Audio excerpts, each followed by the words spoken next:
Qual a probabilidade dessa história acontecer e ser real? Uma família perfeita, 2 ex-presidiários e uma atriz de filmes adultos. Tudo isso em Las Vegas. E são esses personagens que levam à morte de uma pessoa. Essa história tem tudo para ser um roteiro de filme, só que para horror nosso é uma história real. Então, diferente do filme Se Beber Não Case, que o que acontece em Las Vegas fica em Las Vegas, não. Aqui o que aconteceu nessa história foi rapidamente descoberto. Sexta estranha com gente esquisita. Olá, meus queridos estranhos, estranhas, tudo bem com vocês? Sejam muito bem-vindos aqui ao canal, ao quadro Sexta Estranha, onde nós contamos casos, óbvio, estranhos, reais, criminais, algumas vezes por semana. Devo contar que o ideal são 3 vezes por semana, só que os roteiros mais longos que eu tenho pego, tô atrasando com vocês, né? Então vamos torcer para que março seja diferente. A história de hoje é daquela história bem improvável, onde mais a gente vê que a ganância destrói famílias. Vamos lá? Que o caso de hoje é do Nathan Pite.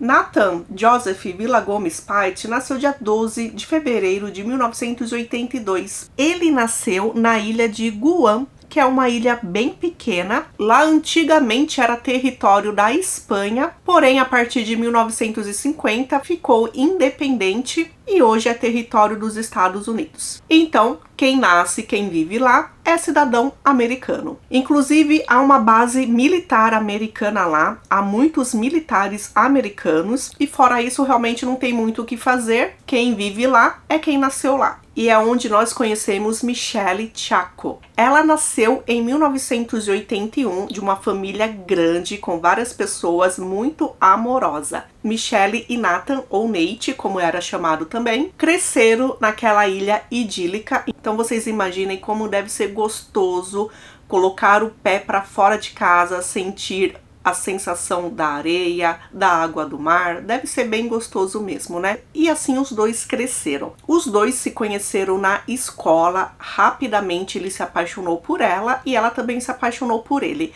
Afinal, os dois eram tidos como pessoas assim iluminadas, felizes, que chamavam a atenção das pessoas onde estavam, principalmente Michelle. Ela era muito feliz. Só que aí uma tragédia aconteceu na família de Michelle. Quando ela tinha 15 anos de idade, a mãe dela adoeceu. Só que foi tão grave ali a doença que ela não conseguiu ser tratada na ilha. Ela teve que ser levada até os Estados Unidos. Só que nunca mais ela retornou. Ela perdeu a vida lá. Claro que foi muito difícil para toda a família. Tinham crianças ali de várias idades. Michelle não era a pessoa ali que acabou se tornando a figura maternal, porém ela era o braço direito da irmã que acabou fazendo essa função. E apesar de ter agora toda a rotina ali familiar, ela não deixava de ser uma jovem de 15 anos. Ela saía para se divertir, ela tinha muitos amigos e ela era conhecida como a garota popular, principalmente entre os meninos também, né? Ela chamava atenção, ela tinha aquele brilho. E aí então que Nate enxergou ela também. Nate, como eu já disse, era muito querido, muito amado ali por todos. Então Nate, depois da escola e depois de algum trabalho ali que ele fazia para conseguir uma grana, ele ia para a praia se divertir, como vários garotos ali daquela região faziam. Só que aí a praia deixou de ser a opção número 1 para ele. O interesse dele realmente foi Michelle. Os dois começaram a namorar. Eles eram tidos na escola, então, como o casal perfeito. E logo que eles se formaram na escola, Nathan pediu ela em casamento e ela aceitou. Só que era um casamento que não teria data ali específica, né? Afinal, eles eram jovens e sem dinheiro. Nate conseguiu um emprego em um hotel, Michelle engravidou e eles tiveram seu primeiro filho, um menininho. O casal, junto com o bebê, foram morar na casa da mãe do Nate. E ele continuava com o trabalho no hotel, que não dava muita grana. Então, em 2002, aos 20 anos de idade, ele ingressou para a Força Aérea. Então agora ele poderia dar uma vida melhor para a família dele, Só que por outro lado ele teria que sair da ilha. Primeiro, então, eles se mudaram para o Alasca. Eles viveram lá por 4 anos. Em 2006, após o segundo filho, finalmente eles se casaram. Eles ficaram um curto período de tempo vivendo no Arizona. E aí Nate, em 2007, ele foi promovido a sargento e ele foi para a base aérea de Nellis, que fica perto de Las Vegas, Nevada, Estados Unidos. Ele tinha se destacado na carreira militar, porém a família ainda era o número 1 na vida dele, assim que ele foi criado, assim que eles eram ensinados lá na ilha onde ele nasceu. A família sempre estaria em primeiro lugar e depois o trabalho. Outros filhos chegaram, dessa vez uma menininha e um outro menininho. Então, em um pouco espaço de tempo, era uma família, um casal jovem com 4 crianças, onde somente uma pessoa trabalhava para sustentar 6, né? É bem complicado, a gente sabe. Só que mesmo assim, ele administrava o salário dele, ele conseguiu economizar um pouco de dinheiro e às vezes ele tinha um segundo emprego também. O importante para ele é que não faltasse nada para a família. E aí, inacreditavelmente, em 2009, em agosto de 2009, depois de ter juntado uma graninha, ele surpreendeu Michelle dando uma casa de presente para ela. Era uma casa muito bonita, num local bem seguro. Ele escolheu tudo sozinho, ele queria que realmente fosse uma surpresa. E depois de anos vivendo em bases militares, então por isso também que ele conseguiu economizar alguma graninha, Michelle ficou emocionada por ter uma casa própria, uma casa onde daria para ela viver com as 4 crianças, né, além do marido, uma casa que era um sobrado, era um sonho se tornando realidade. Logo depois da mudança na casa, ele se ofereceu para uma missão internacional.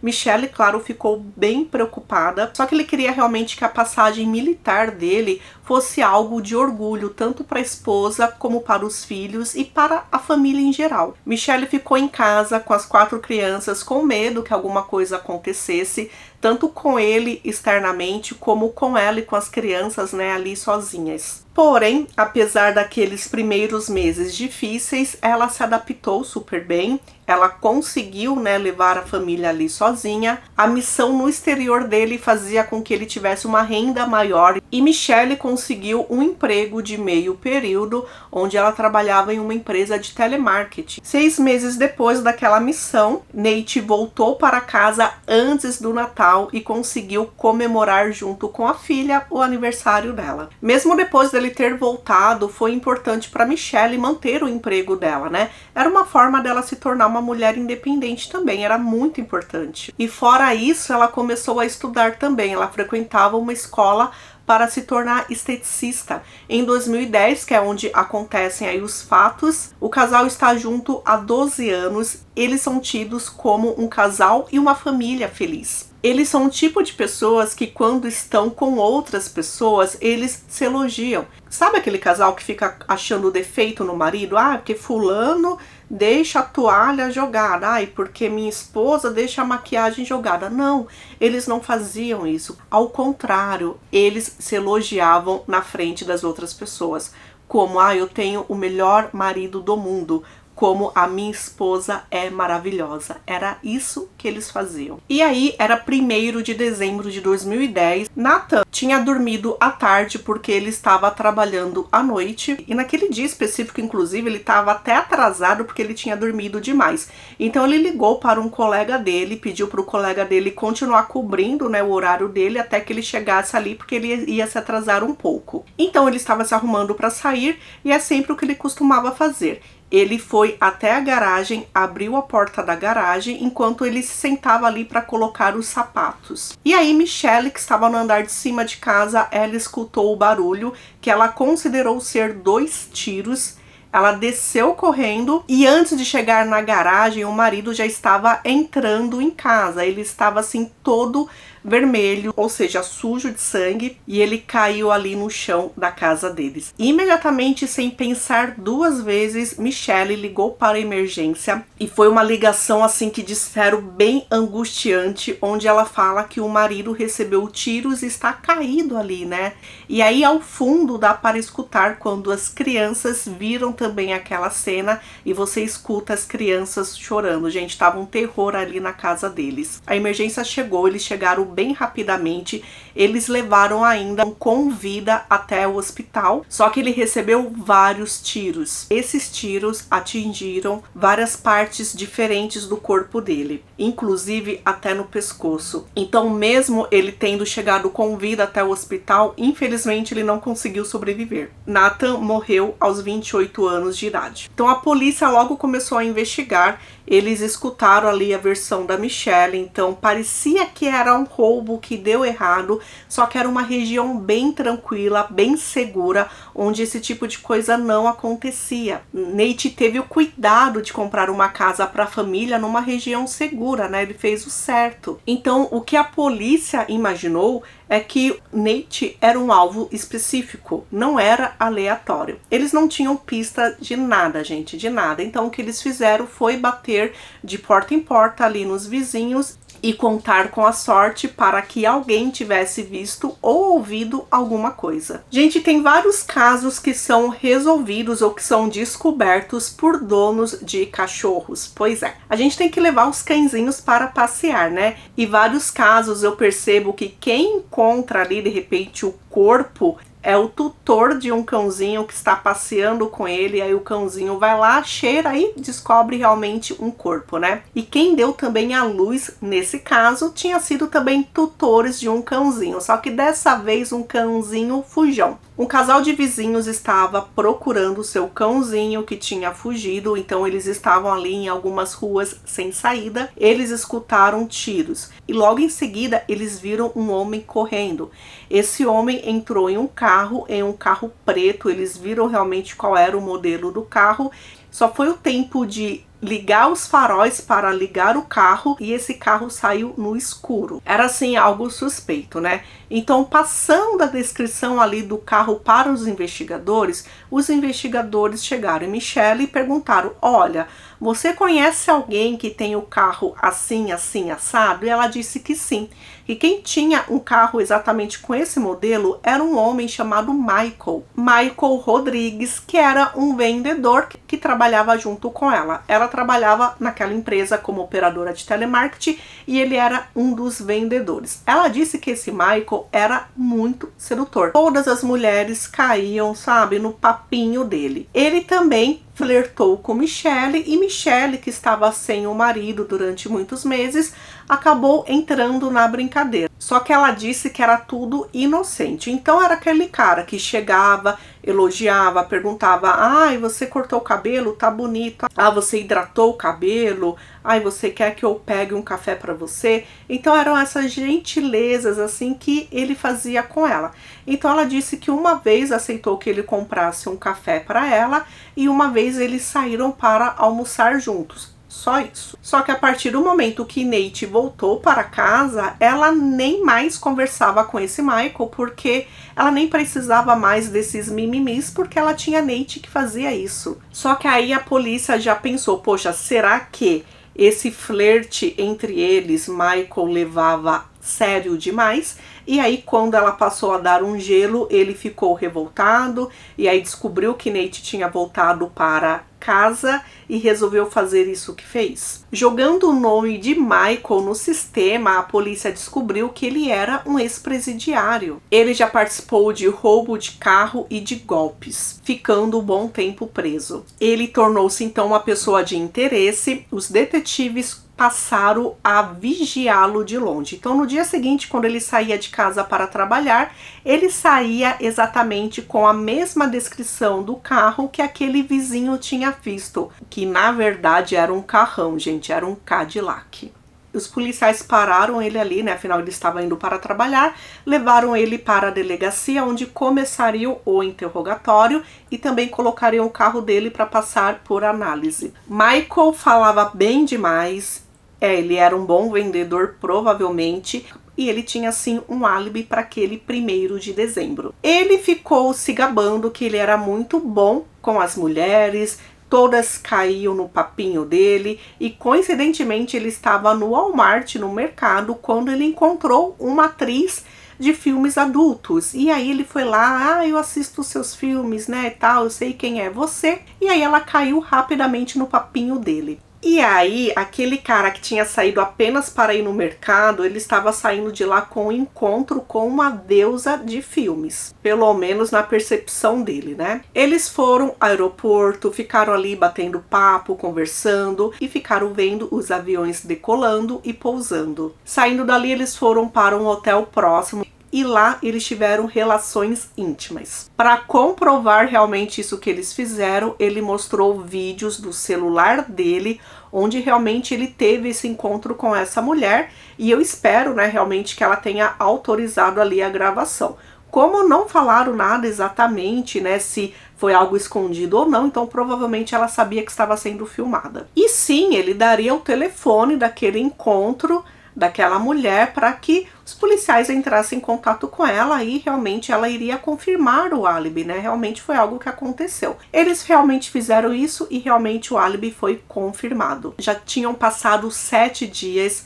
Aquele caso estava sendo exposto nos noticiários da TV, o que é muito importante, e os policiais não tinham mais pista nenhuma. Aquele 7 de dezembro seria o dia do funeral do Michael, e aí também foi o dia que os detetives receberam um telefonema que eles nunca imaginariam que iriam receber. Era o telefonema da atriz que era o álibi do Michael. Ela disse que, na verdade, o encontro com o Michael não foi um encontro assim como ela falou. Ela disse que tinha conhecido o Michael através de uma amiga dela chamada Jessica Austin. Jessica namorava um homem chamado Coryell Hawkins, e esse Coryell e o Michael eram amigos, onde eles se conheceram na prisão.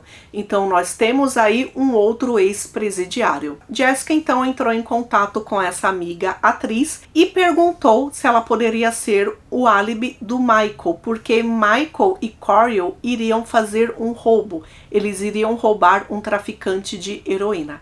E aí ela pensou, bom, roubar traficante de heroína, né? Traficante tem mais é que se lascar mesmo, então tudo bem, eu vou ser o álibi dele, com um pagamento também que ela irá receber de $5.000, o que daria hoje ali mais ou menos R$25 mil. Então ela disse que foi para casa de Jessica e Coryell moravam juntos. Alguns minutos depois, Michael chegou, então saíram os homens, eles foram, né, fazer lá o assalto que eles disseram que iam fazer. As mulheres ficaram em casa ali conversando. Por volta de 11h30 da noite, Jessica recebeu uma ligação que ela acreditou ser de Coryell. Parecia então que o serviço já tinha sido feito. Logo em seguida que o telefone foi desligado, ela foi até a lareira e acendeu a lareira.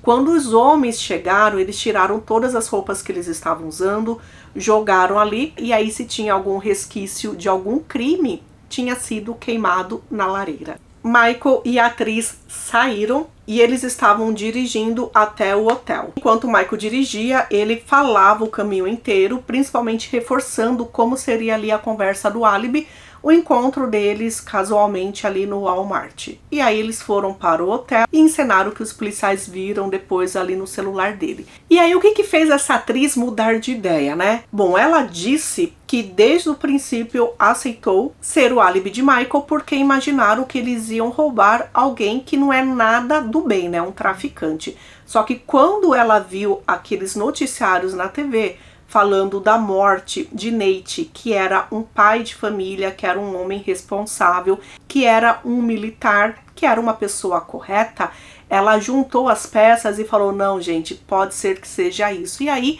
claro, bateu, né, aquela consciência e ela foi até os detetives contar a verdade. Então, antes de ir para o funeral do marido, os policiais pediram para que Michelle fosse até a delegacia dar outro depoimento. Quem levou ela tinha sido o irmão de Nate. Esse irmão ficou lá no estacionamento esperando ela dar o depoimento e aí mais uma vez ela foi interrogada. E aí ela disse então que o casamento não era tão fantástico como parecia. Ela disse o seguinte, que A chama do casal já tinha esfriado, que ela não era mais elogiada pelo marido, ela sentia falta disso.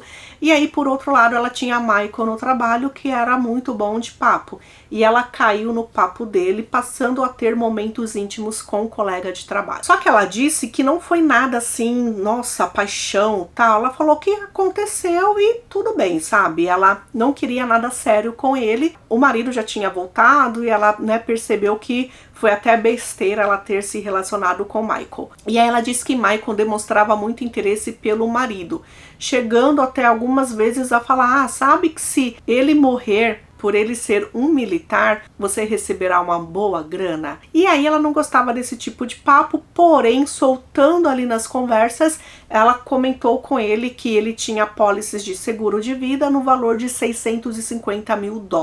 E ele algumas vezes disse para ela algumas formas dele perder a vida, o que ela não levou isso a sério, realmente ela achou que era bobagem da cabeça dele. Os policiais não tinham muito o que fazer, liberaram ela, porém ficaram pensando, será que ela sabia disso? Será que ela tinha alguma coisa a ver com isso ou não? Quando ela chegou ao estacionamento, ela teve um surto psicótico, ela começou a gritar. Pode ser que a ficha tenha caído que Michael fez isso. E aí realmente ela foi levada para uma clínica psiquiátrica. Ou seja, no funeral do marido dela, ela não esteve presente. Nesse mesmo dia também prenderam Michael, Corey e Jessica. A família de Nate recebe uma ligação dizendo que eles têm 3 suspeitos presos e que existe também um 4º suspeito, só que eles ainda não prenderam. A princípio ali, os 3 que estão presos, um está acusando o outro.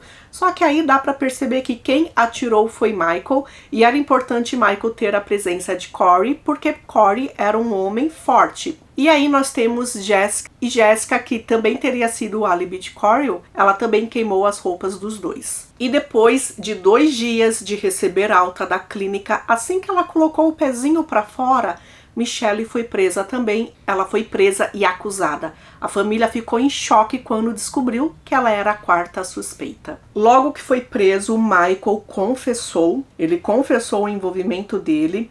E ele disse que ele foi contratado por Michelle, que ele receberia o valor de $150 mil por aquele trabalho. A motivação dele de ter feito isso não era um relacionamento extraconjugal, era realmente o dinheiro. E aí ele e Michelle começaram a fazer planos, a ter ideias de como tirar a vida de Nate. E esse papinho entre os dois era coisa de meses. E fora isso, os policiais descobriram mensagens trocadas entre os dois, onde principalmente no dia ali do crime, ela fica atualizando o Michael, tipo, olha, hoje ele vai se atrasar, tá? E ele já fala, não tem problema, eu já tô aqui na frente. Então, ele já estava lá junto com Corey, esperando o Nate sair de casa. Gente, a princípio, esse não era o plano original.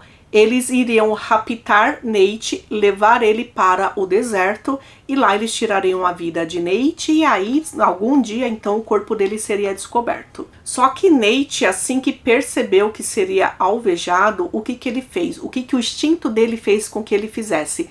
Com que ele entrasse para casa para proteger a família. Porque ele imaginou, se acontecer alguma coisa comigo, eles vão atrás da minha família. Então, instintivamente, ele entrou em casa. Então, quando ele virou as costas para correr, eles atiraram no Nate, foram pelo menos ali 8 tiros. E aí, quando ele entrou em casa, ele nem conseguiu ficar em pé. Gente, esse era um tipo de julgamento que os promotores estavam buscando a pena de morte. E o julgamento deles aconteceria 5 anos depois do crime. O julgamento de Michael aconteceu, ele foi considerado culpado, só que alguns meses depois a sentença dele seria determinada. Nesse meio tempo aconteceu então o julgamento da Michelle, só que ela resolveu entrar em um acordo, porque independente de quem puxou o gatilho, aí seria o mesmo caso também do Corey, que estava presente na cena do crime, independente disso, qualquer um deles poderia receber a pena de morte. E aí, ela, por ter sido a pessoa que contratou esse serviço, seria mais fácil para ela receber essa pena. Então, ela resolveu fazer um acordo, se declarou culpada, então ela recebeu a prisão perpétua sem direito à liberdade condicional. Quando saiu a sentença do Michael, ele também recebeu prisão perpétua sem condicional. E no caso da Michelle, o que a promotora disse é que viu ali uma mulher que só queria se dar bem na vida, então ela acabou usando o amante, né, para fazer o serviço. E no mesmo dia